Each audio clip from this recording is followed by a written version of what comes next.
All right, Jonah chapter 2, praising God for once again the way he gets our attention. Let's call this one exceedingly deep, even though this is the one chapter that I believe the word exceedingly does not literally come up in the chapter. It is going to seem to be from an exceedingly deep place in the belly of the fish, in the depths of the ocean, that Jonah is going to cry out to God, or at least call out to God, who's going to actually answer him, seeming to demonstrate an exceedingly deep faith on Jonah's part. But I'm not trying to wear the theme out. So let's just get into verse 1, where we pick up from Jonah having been swallowed by the fish in chapter 1.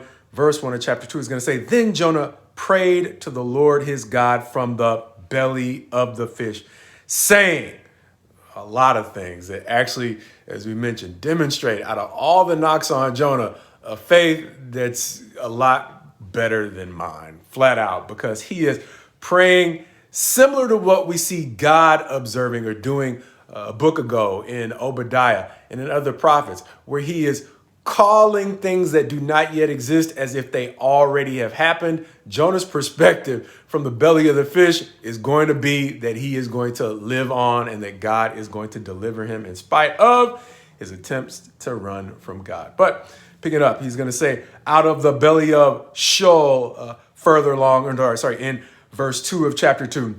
Once again, with that theme of from the deep. Verse 3 is going to say, "For you cast me into the deep." Verse 4 saying he was driven away from God's sight. Verse 5, once again, saying the deep surrounded him. Verse 6 saying, in spite of all that, "Yet you brought my life up from the pit." The pit being another reference to the deep. That's me reaching again, but it seems like it's a theme. So there it is. But verse 7 is going to say that from his predicament, he is going to say, when his life was fainting away, he remembered the Lord and his prayer came to God. Going on to close out the chapter by saying, those who pray to idols do not have the same benefit, because even though they have the advantage, as we have said before, of creating their own reality around whatever God they have invented, the reality is their inventions can't actually save them in a time of real need.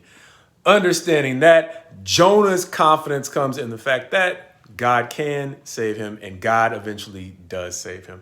As the chapter will conclude, beginning in verse 9, "But I, with the voice of thanksgiving, will sacrifice to you." Understanding it's going to be hard to sacrifice from the belly of the fish. It's a demonstration of his confidence that, as he's going to finish up, "What I have vowed, I will pay. Salvation belongs to the Lord, who he fully believes will save him." And accordingly, verse 10 concludes the chapter by saying, "And the Lord spoke to the fish, and it vomited Jonah out upon the dry land." The thing that might have most caught my attention about the chapter, however it might be, verse 7, where it says, "My prayer came to you." Understanding that, as we have seen in the writings of David and at least some of the Psalms, it is no assumption that even men after God's own heart will have their prayers answered as though they are entitled to a hearing from God.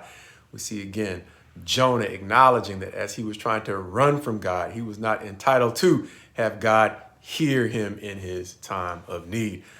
It kind of reminds me of, I can't necessarily recommend the song, but Jelly Roll has a song where he came clean and essentially said, "Who am I to expect a savior if I only come to God when I need a favor?"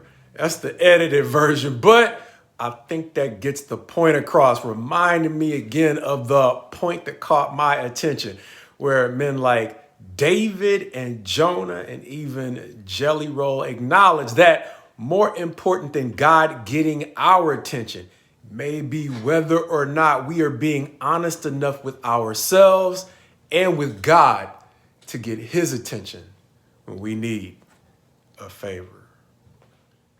And beyond the favor, will his mercy finally move us to become the people he has called us to be?